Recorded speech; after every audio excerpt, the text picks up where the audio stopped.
Open up में आपका स्वागत है। चलिए सुनते हैं सीधे इंटरनेट से। स्टाफ सिलेक्शन कमीशन एसएससी की फेज 13 परीक्षा ने पूरे देश में आक्रोश पैदा कर दिया है। वजह परीक्षा के सवाल नहीं बल्कि उसका बेहद खराब आयोजन है।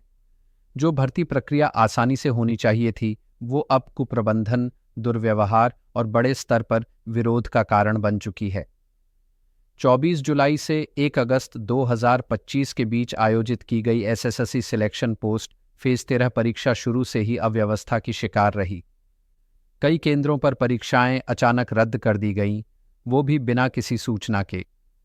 छात्रों को सैकड़ों किलोमीटर की यात्रा करने के बाद यह पता चला कि परीक्षा केंद्र बंद है या तकनीकी रूप से फेल।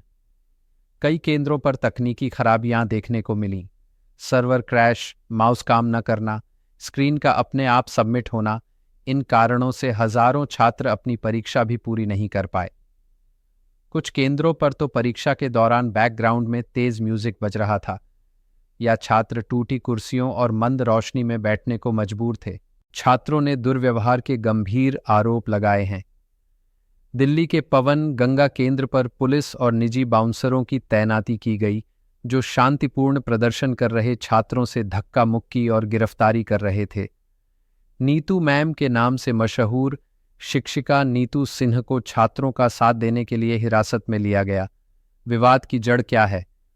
एसएससी ने विश्वसनीय कंपनी टीसीएस को हटाकर एक कम चर्चित कंपनी एडुक्विटी को ठेका दे दिया, जिसकी पुरानी छवि भी संदेहास्पद रही है। इतना अहम राष्ट्रीय एग्जाम आखिर ऐसी कंपनी को क्यों सौंपा गया?